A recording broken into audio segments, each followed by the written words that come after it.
Dominic Perrottet says it's time to start a new chapter for New South Wales. As expected, today he won the Liberal Party ballot for Premier. Mr Perrottet says one of his first jobs is to get across issues with the COVID roadmap. But for now, he says the end of lockdown will not be brought forward from Monday. Soon, I'll be joined by the Premier. First, though, to state political reporter Ashleigh Raper. Ashleigh, Mr Perrottet has always wanted this job and now he's got quite the job ahead of him. Well, Dominic Perrottet takes over as leader at one of the most crucial times in the state's history. But the 46th Premier of New South Wales has pledged to take the state from good to great. A long-held ambition becomes a reality. I, Dominic Francis Perrottet, swear that... And at 39, Dominic Perrottet is the state's youngest Premier. He's also the first Conservative Liberal leader for a long time. And while he secured votes from the dominant moderate faction, he still had to fight for the job in a secret ballot. A ballot has been held and I can declare that the Honourable Dominic Perrottet has been elected to the leadership position. In the end, it wasn't close. He beat Rob Stokes 39 votes to 5. It's been an honour and absolute privilege to be elected as the parliamentary leader of the Liberal Party. I always said that I'd give people a choice. They have chosen emphatically. Democracy is the winner today. Dom Perrottet will be a magnificent Premier. Western Sydney MP Stuart Ayres was elected unopposed as the Deputy Leader. Today begins a new chapter for New South Wales. We're going to take our state from good to great. He takes over as the fourth Liberal Premier since the Coalition won office more than 10 years ago. All our Liberal Premiers have been infrastructure Premiers, building the roads, the rail, the schools and the hospitals for communities right across our state. And that will not change with me. But I'll also be a family Premier. The Premier is a father of 6 children and he's also a man of deep faith. I'm very proud of the fact that I have a strong Christian faith. Does that in any way take away my capacity to serve as Premier? Well, I don't think so. His first and most pressing task in the top job will be overseeing the state emerge from lockdown. My intention at this stage is that that day will remain on Monday for next week, but there are a number of issues that need to be looked at. Dominic Perrottet acknowledged the uncertainty the upheaval in the government has caused, and for that reason he won't be making changes to the cabinet other than promoting Matt Kean to Treasurer as his replacement. A cabinet reshuffle won't come until December. You've been left with a cabinet that just has 2 Liberal women in it. In your mind, is that enough? No. And I'll make those changes at the appropriate time. The time now is for healing a government and state. I'm happy for the people of New South Wales that we have a Premier who is really focused on making sure the community is well looked after. Everybody's left with a great sense of optimism, particularly in relation to the next difficult weeks and months for New South Wales. And a new leader to take on the challenge. Ashleigh Raper, ABC News, Sydney. Ashleigh Raper is still with me. Ashleigh, what do you expect Mr Perrottet's priorities will be? As a starting point, it will obviously be the recovery of New South Wales, with a particular focus on Western Sydney. The Premier recognises Sydney's west and southwest have been the hardest hit over the past 4 months, and there's a lot of work to do to support people there to get back on their feet, but also politically to engage with communities, some in very marginal seats, and let them know that they haven't been forgotten by this government. Dominic Perrottet has also promised to keep the climate change policies in place and also the emission reductions targets, and he remains committed to reforming stamp duty. He says one of the focuses of his government will be housing affordability and also that generational inequality in the housing market and sorting out those issues. But this is just day one, Juanita, and a hint of what to expect from the Perrottet government. He's likely to have a very different style to Gladys Berejiklian and will want to achieve different things. Ashleigh Raper reporting there. And joining me now is the new Premier. Mr Perrottet, congratulations on the new role. Thank you very much, Juanita. You're a conservative Christian man with traditional views. What about all those people who don't share those views? How are you going to connect to them? Well, Juanita, my job as Premier is to represent every single person right across the state, and Sure, as somebody who has a Christian faith, I don't believe that should be something that excludes people from serving in public life. Ultimately, I believe in freedom, diversity and tolerance, and I think they're values that have made our state the great place that it is, and they're values that I will continue to support and promote during my time as Premier of New South Wales.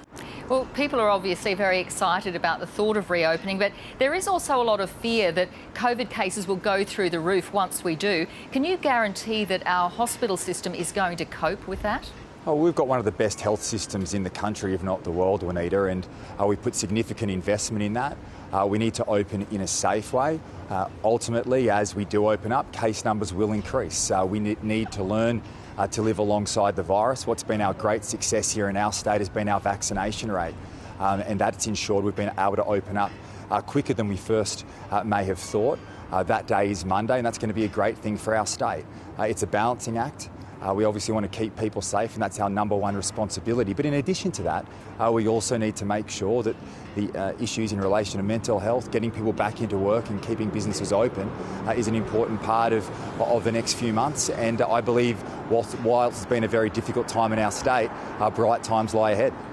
Yeah, well, lockdown has been devastating on so many levels, and a lot of businesses won't recover for years, if ever. What are you going to do for them once the COVID disaster payments stop? Well, the first thing we can do, Anita, is open up in a safe way, and we've put a roadmap together to achieve that. We've worked closely with the federal government to provide significant financial support to businesses during this difficult time. Later this week, we'll be commencing the announcements in relation to our economic recovery plan, and that will help stimulate the economy as we did last year. And I have full confidence that businesses and workers right across the state will get through this difficult period of time. We were successful last year in recovering every single job that we lost. Our economy was stronger at the June budget this year than it was at the start of the pandemic.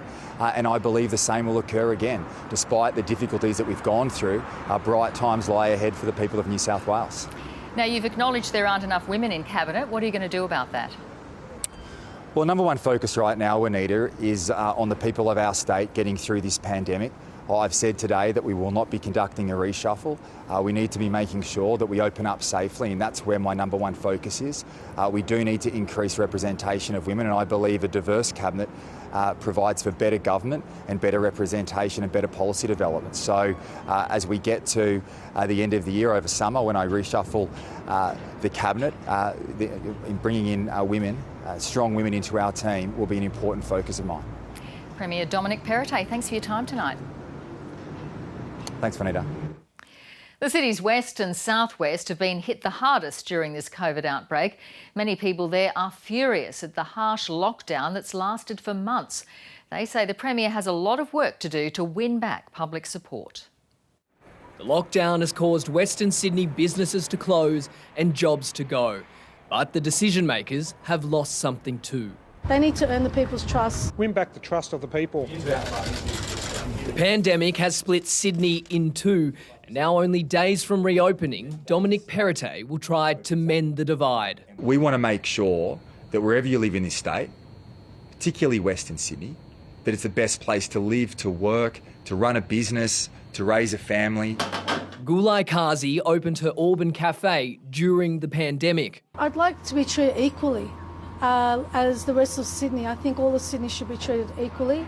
It shouldn't be segregated. She's concerned about how vaccine requirements will work from next week. I don't know how that's going to roll out here in the West. And on the streets, the issues vary, from roads... everyone wants less tolls. ...and construction. The investment in infrastructure is a great testament to the spending of the state, so just keep it going.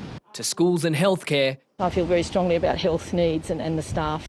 Even integrity. Honest and open, and don't do the polit speak. In his first speech as Liberal leader, Dominic Perrottet said Western Sydney will be the engine room out of this lockdown.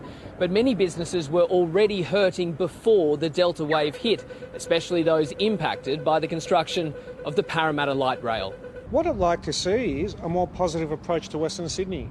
Now, Mr Perrottet has previously indicated that, and I take the man on his word. But first, the new Premier will need to become better acquainted with the locals. Who's the new Premier? Dominic Perrottet. Who's that? He'll have 18 months at the helm to put a face to the name. Cayman Gok, ABC News, Sydney. While the state has a new leader, the role of second-in-command is still undecided. Tomorrow, the National Party will meet to elect its new leader, who'll also be the Deputy Premier. The numbers are firming behind Bathurst MP Paul Toole, but he's not the only contender. The new Premier is no stranger to the bush, and as he took the reins, Dominic Perrottet gave regional voters a nod. Regional New South Wales is a core focus for the New South Wales government. Farmers say the regions need more than words. Release the beast. You cut red tape and green tape for agriculture and you will have a very, very high-powered, dynamic sector. The new Premier has recommitted to stamp duty reform to make housing more affordable in Sydney. But those on the land say that would be a disaster because it'd create a huge bill every year for owners of big properties. The property tax proposal that he put up to us was not acceptable. National Party members will travel to Parliament tomorrow to vote on a replacement for John Barilaro. Melinda Pavey has already expressed her interest, and today the party's deputy, Paul Toole, says he'll make it a contest. Today I am announcing that I will be putting my hand up for leader of the New South Wales Nationals. I'll leave it up to the National Party room. I won't pick winners. And while the Premier has worked closely with Paul Toole in crisis cabinet, he said he had no preference on who his deputy should be. I'll work with whoever the National Party elect tomorrow. A vote the coalition hopes brings to end the current chaos. Kelly Fuller, ABC News.